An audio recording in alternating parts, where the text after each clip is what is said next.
Hello there. So, right now I am going to do the Q&A since I have passed my 200 subscribers by about 10 subs now.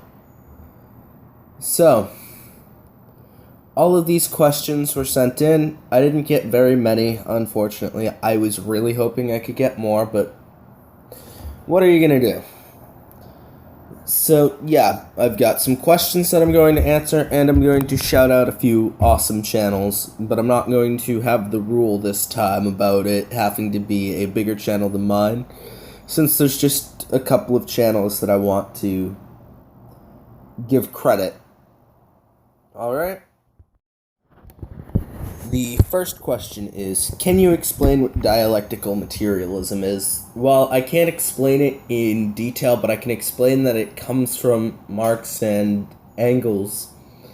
Has to do, it's used by Stalinists a lot to basically push their belief system, but the idea of dialectical materialism, ultimately, whenever I look at it, it's people applying dialectics to something that dialectics does not apply to, if that makes any sense.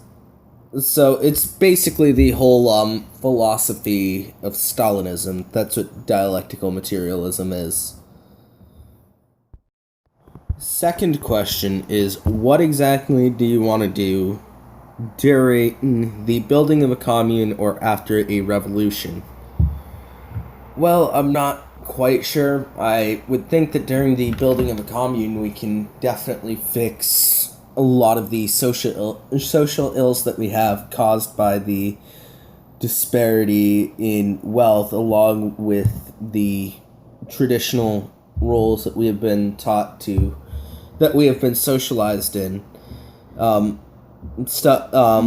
lot of hangover effects of terrible parts of society, such as the fact that there's still racial bias and there's still sex bias, all due to the fact that the liberation of these groups of people, or the quote liberation of these groups of people, basically putting them on par, at least in a legal sense, to everyone else. There is still, that was very recently, and we still have those effects. Hopefully in a new society, the fact that we could try and prevent as many of these views from spreading as possible, because this is something we want to prevent. We want as many people in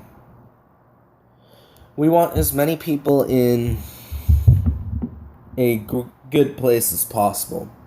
We can't get everybody there, but we can make it so that everybody has the same resources and the same standing in society, and has the same amount of power as everyone else, and everyone will have more power ultimately, due to the fact that there would be no leaders.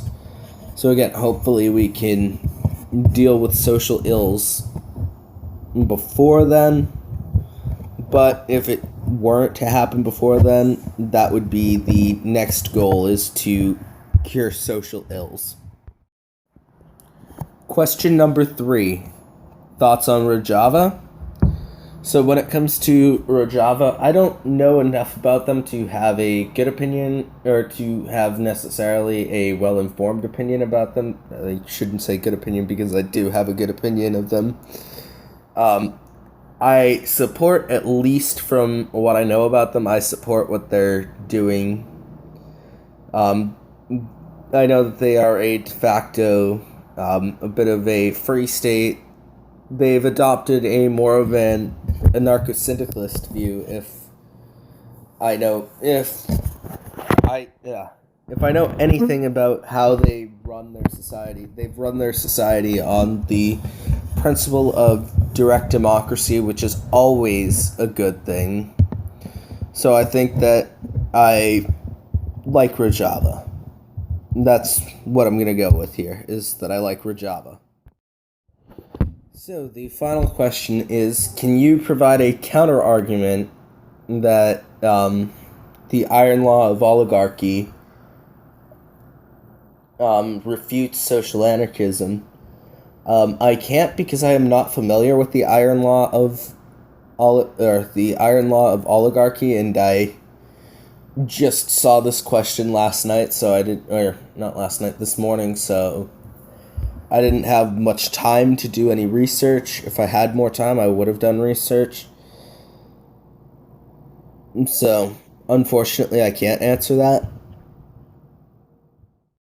Sorry, actual last question. What are your thoughts on individualist anarchists? Okay, so I don't know all that much about individualist anarchism, but just from what I know, I have nothing against the philosophy, and I think that it is definite. I think that anarchism is very pro-individualism, at least in some aspects of what individualism is. I would never call myself an individualist anarchist, but I have never had any problems with individualists in the past. Okay, and now for the shoutouts on my channel. So, I've recently been watching a lot of this guy, Blue Pill Philosophy, when he makes videos. He definitely is quite entertaining. His channel, I'm pretty sure, is a parody of Red Pill Philosophy. And really, the channel's just fucking hilarious. But the guy on the channel has gotten a lot of shit in the past and has disabled his comments and likes due to it. So, I mean, if he's getting that much shit from anti-feminists and from really fucking horrible people, he can't be all that bad. Then there's Democratize the Media, who is another channel that's smaller than mine. I've actually watched this channel for longer than I've had this channel, so I've been watching his channel for a while. I've watched it since pretty much the beginning. And he deals with the subject of democratizing the media, making it so that much rather than having the media be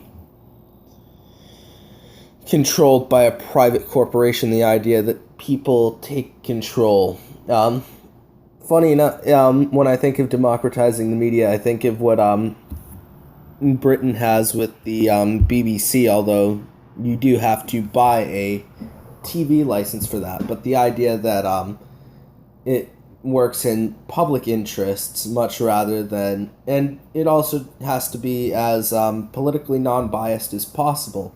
Now, when I think of that, being politically non-biased doesn't mean you have to be. It doesn't mean that you have to give people a platform when just one side politically is absolutely wrong. But yeah, the subject of democratizing the media is a good idea. There's also other forms of democratizing the media, such as you have something like a liberal station and you have a conservative station to deal with that. You have a far left station and a far right station, and I don't actually think that would be a bad idea. And that's what I think Democratize the Media would go for. He is a socialist and he talks about socialism.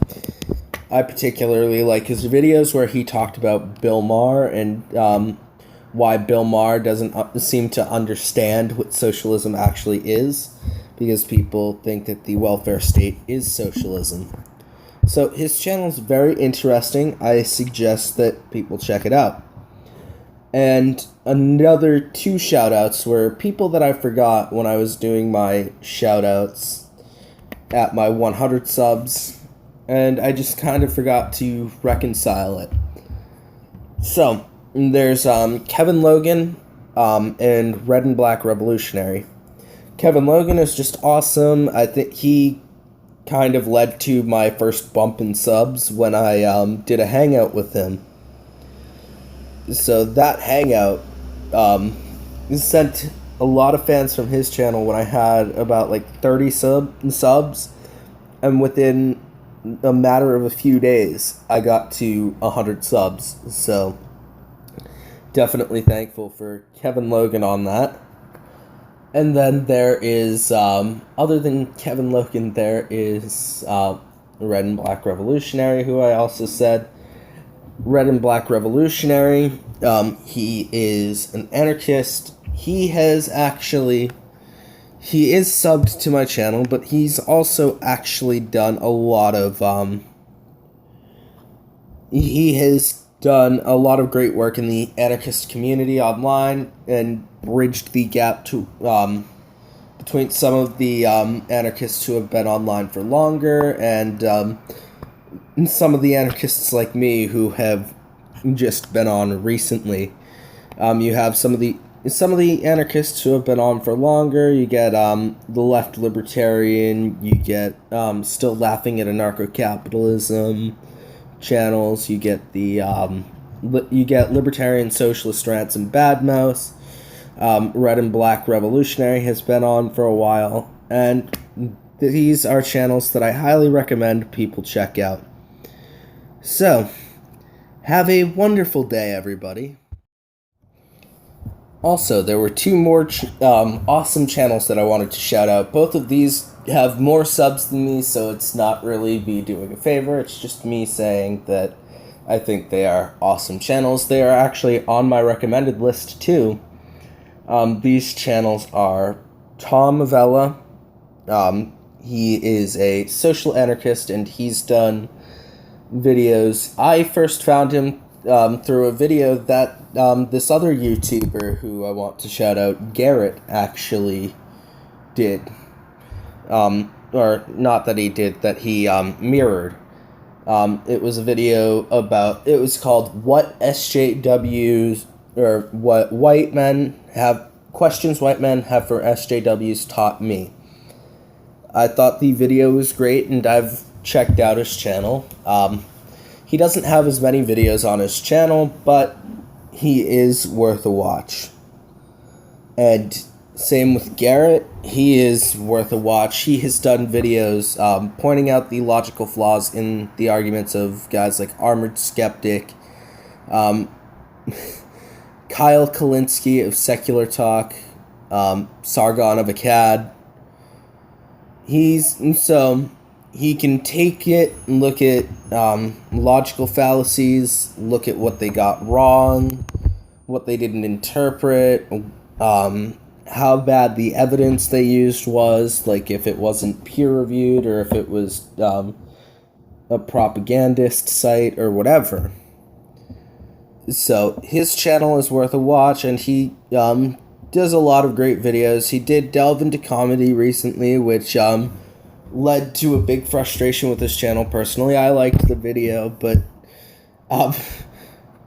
just a thing though, guys, you should stop telling people what kind of content to do. Not saying that my audience does it, but just in case you're one of them, don't think that people should only do the kind of content you want to see. It is their channels, and they can do what they want with it. You're not paying them money.